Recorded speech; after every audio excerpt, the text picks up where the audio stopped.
The Ugly Duckling by Hans Christian Andersen. It was glorious out in the country. It was summer, and the cornfields were yellow, and the oats were green. The hay had been put up in stacks in the green meadows, and the stork went about on his long red legs, and chattered Egyptian, for this was the language he had learned from his good mother. All around the fields and meadows were great forests, and in the midst of these forests lay deep lakes. Yes, it was really glorious out in the country. In the midst of the sunshine there lay an old farm, surrounded by deep canals, and from the wall down to the water grew great burdocks, so high that little children could stand upright under the loftiest of them. It was just as wild there as in the deepest wood. Here sat a duck upon her nest, for she had to hatch her young ones, but she was almost tired out before the little ones came, and then she so seldom had visitors. The other ducks liked better to swim about in the canals than to run up to sit down under a burdock, and cackle with her. At last one eggshell after another burst open. Peep peep it cried, and in all the eggs there were little creatures that stuck out their heads. Rap rap they said, and they all came rapping out as fast as they could, looking all round them under the green leaves, and the mother let them look as much as they chose, for green is good for the eyes. How wide the world is, said the young ones, for they certainly had much more room now than when they were in the eggs. Do you think this is all the world, asked the mother. That extends far across the other side of the garden, quite into the parson's field, but I have never been there yet. I hope you are all together, she continued, and stood up. No, I have not all. The largest egg still lies there. How long is this to last? I am really tired of it, and she sat down again. Well, how goes it, asked an old duck who had come to pay her a visit. It lasts a long time with that one egg, said the duck who sat there. It will not burst. Now, only look at the others. Are they not the prettiest ducks one could possibly see? They are all like their father. The bad fellow never comes to see me. Let me see the egg which will not burst,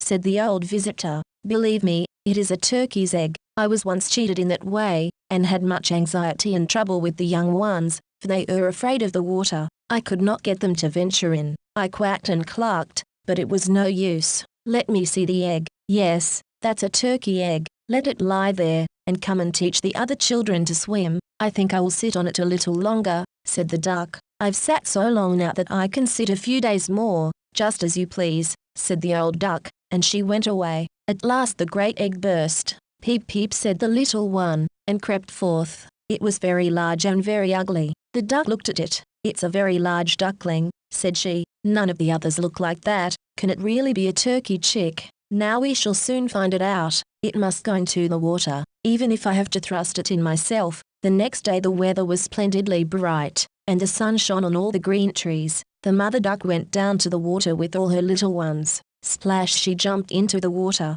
Quack quack, she said, and one duckling after another plunged in. The water closed over their heads, but they came up in an instant, and swam capitally. Their legs went of themselves, and there they were all in the water. The ugly grey duckling swam with them. No, it's not a turkey, said she. Look how well it can use its legs, and how upright it holds itself. It is my own child. On the whole it's quite pretty, if one looks at it rightly. Quack quack, come with me, and I'll lead you out into the great world, and present you in the poultry yard, but keep close to me, so that no one may tread on you, and take care of the cats. And so they came into the poultry yard. There was a terrible riot going on in there, for two families were quarrelling about an eel's head, and the cat got it after all. See, that's how it goes in the world, said the mother duck, and she wetted her beak, for she, too, wanted the eel's head. Only use your legs, she said. See that you can bustle about, and bow your heads before the old duck yonder. She's the grandest of her tribe. She's of Spanish blood, that's why she's so fat, and do you see, she has a red rag around her leg. That's something particularly fine, and the greatest distinction a duck can enjoy. It signifies that one does not want to lose her, and that she's to be recognized by man and beast. Shake yourselves, don't turn in your toes. A well-brought-up duck turns its toes quite out, just like father and mother. So, now bend your necks and say rap, and they did so. But the other ducks round about looked at them, and said quite boldly, look there now, we are to have these hanging on, as if there were not enough of us already. And, fie, how that duckling yonder looks. We won't stand that. And one duck flew up immediately, and bit it in the neck. Let it alone, said the mother, it does no harm to anyone. Yes, but it's too large and peculiar, said the duck who had bitten it, and therefore it must be buffeted. Those are pretty children that the mother has there, said the old duck with the rag on her leg. They are all pretty, but that one, that was a failure. I wish she could alter it. That cannot be done, my lady," replied the mother duck. "It is not pretty, but it has a really good disposition, and swims as well as any other. I may even say it swims better. I think it will grow up pretty, and become smaller in time. It has lain too long in the egg, and therefore is not properly shaped." And then she pinched it in the neck, and smoothed its feathers. "Moreover, it is a drake," she said, "and therefore it is not of so much consequence. I think he will be very strong. He makes his way already." "The other ducklings are graceful enough," said the old duck. "Make yourself at home, and if you find an eel's head, you may bring it to me." And now they were at home, but the poor duckling which had crept last out of the egg, and looked so ugly, was bitten and pushed and jeered, as much by the ducks as by the chickens. "It is too big," they all said, and the turkey cock, who had been born with spurs, and therefore thought himself an emperor, blew himself up like a ship in full sail, and bore straight down upon it. Then he gobbled, and grew quite red in the face.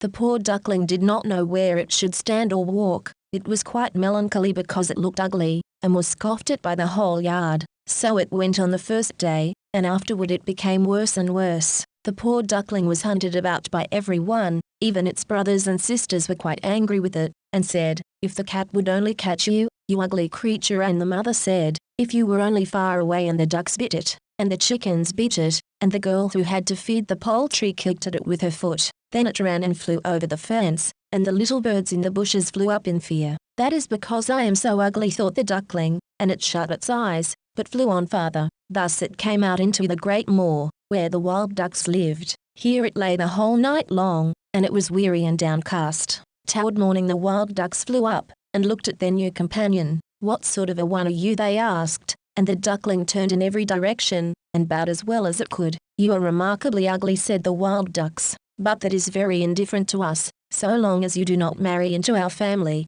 Poor thing, it certainly did not think of marrying, and only hoped to obtain leave to lie among the reeds and drink some of the swamp water. Thus it lay 2 whole days. Then came thither 2 wild geese, or, properly speaking, 2 wild ganders. It was not long since each had crept out of an egg, and that's why they were so saucy. "Listen, comrade," said one of them, "you're so ugly that I like you. Will you go with us, and become a bird of passage? Near here, in another moor, there are a few sweet lovely wild geese, all unmarried, and all able to say rap. You've a chance of making your fortune." Ugly as you, a piff-paff resounded through the air, and the 2 ganders fell down dead in the swamp, and the water became blood-red. Piff-paff it sounded again, and whole flocks of wild geese rose up from the reeds. And then there was another report. A great hunt was going on. The hunters were lying in wait all round the moor, and some were even sitting up in the branches of the trees, which spread far over the reeds. The blue smoke rose up like clouds among the dark trees, and was wafted far away across the water. And the hunting dogs came, splash, splash, into the swamp, and the rushes and the reeds bent down on every side. That was a fright for the poor duckling. It turned its head, and put it under its wing, but at that moment a frightful great dog stood close by the duckling. His tongue hung far out of his mouth and his eyes gleamed horrible and ugly. He thrust out his nose close against the duckling, showed his sharp teeth, and, splash, splash, on he went, without seizing it. "Oh, heaven be thanked," sighed the duckling. "I am so ugly that even the dog does not like to bite me." And so it lay quite quiet, while the shots rattled through the reeds and gun after gun was fired. At last, late in the day, silence was restored, but the poor duckling did not dare to rise up. It waited several hours before it looked around, and then hastened away out of the moor as fast as it could. It ran on over field and meadow. There was such a storm raging that it was difficult to get from one place to another. Toward evening the duckling came to a miserable little hut. This hut was so dilapidated that it did not know on which side it should fall, and that's why it remained standing. The storm whistled round the duckling in such a way that the poor creature was obliged to sit down, to stand against it, and the tempest grew worse and worse. Then the duckling noticed that one of the hinges of the door had given way, and the door hung so slanting that the duckling could slip through the crack into the room. Here lived a woman, with her tomcat and her hen, and the tomcat, whom she called Sonny, could arch his back and purr. He could even give out sparks, but for that one had to stroke his fur the wrong way. The hen had quite little short legs, and therefore she was called Chickabiddy Shortshanks. She laid good eggs, and the woman loved her as her own child. In the morning the strange duckling was at once noticed, and the tomcat began to purr, and the hen to cluck. "What's this?" said the woman, looking all around, but she could not see very well, and therefore she thought the duckling was a fat duck that had strayed. "This is a rare prize," she said. "Now I shall have duck's eggs. I hope it is not a drake. We must try that." And so the duckling was admitted on trial for 3 weeks, but no eggs came, and the tomcat was master of the house, and the hen was the lady, and always said, "We in the world," for she thought they were half the world, and by far the better half. The duckling thought one might have a different opinion, but the hen would not allow it. "Can you lay eggs?" she asked. "No." "Then you'll have the goodness to hold your tongue." And the tomcat said, "Can you curve your back, and purr and give out sparks?" "No." "Then you cannot have any opinion of your own when sensible people are speaking." And the duckling sat in the corner and was melancholy. Then the fresh air and the sunshine streamed in, and it was seized with such a strange longing to swim on the water, that it could not help telling the hen of it. "What are you thinking of?" cried the hen. "You have nothing to do, that's why you have these fancies. Purr or lay eggs, and they will pass over." "But it is so charming to swim on the water," said the duckling, "so refreshing to let it close above one's head, and to dive to the bottom." "Yes, that must be a mighty pleasure." "Truly," quoth the hen. "I fancy you must have gone crazy. Ask the cat about it. He's the cleverest animal I know. Ask him if he likes to swim on the water, or to dive down." "I won't speak about myself. Ask our mistress, the old woman. No one in the world is cleverer than she. Do you think she has any desire to swim, and to let the water close above her head?" "You don't understand me," said the duckling. "We don't understand you. Then pray who is to understand you? You surely don't pretend to be cleverer than the tomcat and the woman." "I won't say anything of myself." "Don't be conceited, child, and be grateful for all the kindness you have received. Did you not get into a warm room, and have you not fallen into company from which you may learn something? But you are a chatterer, and it is not pleasant to associate with you. You may believe me, I speak for your good. I tell you disagreeable things, and by that one may always know one's true friends. Only take care that you learn to lay eggs, or to purr and give out sparks." "I think I will go out into the wide world," said the duckling. "Yes, do go," replied the hen, and the duckling went away. It swam on the water, and dived, but it was slighted by every creature because of its ugliness. Illustration: have you not fallen into company from which you may learn something? Now came the autumn. The leaves in the forest turned yellow and brown. The wind caught them so that they danced about, and up in the air it was very cold. The clouds hung low, heavy with hail and snowflakes, and on the fence stood a raven, crying, "Croak, croak for me cold." Yes, it was enough to make one feel cold to think of this. The poor little duckling certainly had not a good time. One evening, the sun was just setting in his beauty. There came a whole flock of great handsome birds out of the bushes. They were dazzlingly white, with long flexible necks. They were swans. They uttered a very peculiar cry, spread forth their glorious great wings, and flew away from that cold region to warmer lands, to fair open lakes. They mounted so high, and the ugly little duckling felt quite strangely as it watched them. It turned round and round in the water like a wheel, stretched out its neck toward them, and uttered such a strange loud cry as frightened itself. Oh, it could not forget those beautiful, happy birds, and as soon as it could see them no longer, it dived down to the very bottom, and when it came up again, it was quite beside itself. It knew not the name of those birds, and knew not whither they were flying, but it loved them more than it had ever loved anyone. It was not at all envious of them. How could it think of wishing to possess such loveliness as they had? It would have been glad if only the ducks would have endured its company. And the winter grew cold, very cold. The duckling was forced to swim about in the water, to prevent the surface from freezing entirely, but every night the hole in which it swam about became smaller and smaller. It froze so hard that the icy covering cracked again, and the duckling was obliged to use its legs continually to prevent the hole from freezing up. At last it became exhausted, and lay quite still, and thus froze fast into the ice. Early in the morning a peasant came by, and when he saw what had happened, he took his wooden shoe, broke the ice crust to pieces, and carried the duckling home to his wife. Then it came to itself again. The children wanted to play with it, but the duckling thought they would do it an injury, and in its terror fluttered up into the milk pan, so that the milk spurted down into the room. The woman clapped her hands, at which the duckling flew down into the butter tub, and then into the meal barrel and out again. How it looked then! The woman screamed, and struck at it with the fire tongs. The children tumbled over one another, in their efforts to catch the duckling, and they laughed and screamed finely. Happily the door stood open, and the poor creature was able to slip out between the shrubs into the newly fallen snow, and there it lay quite exhausted. But it would be too melancholy if I were to tell all the misery and want which the duckling had to endure in the hard winter. It lay out on the moor among the reeds, when the sun began to shine again and the larks to sing. It was a beautiful spring. Then all at once the duckling could flap its wings. They beat the air more strongly than before, and bore it strongly away,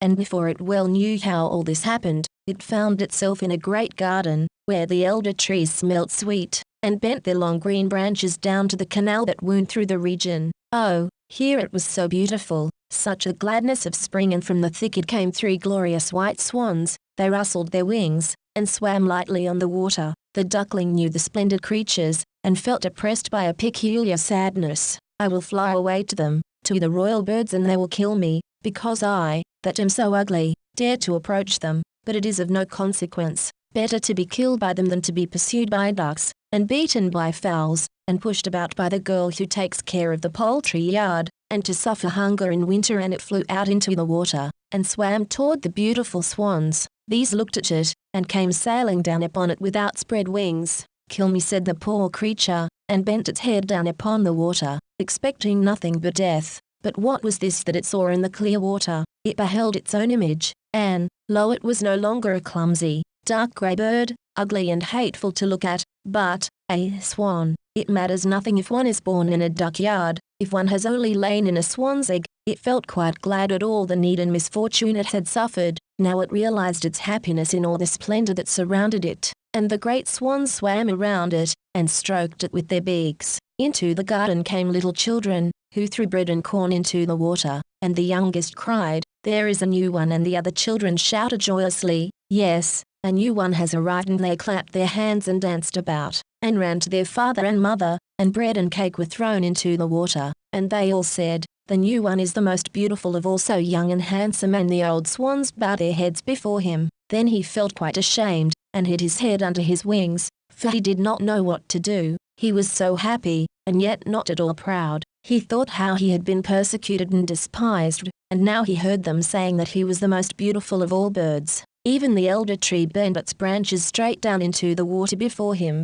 and the sun shone warm and mild. Then his wings rustled, he lifted his slender neck, and cried rejoicingly from the depths of his heart, "I never dreamed of so much happiness when I was still the ugly duckling."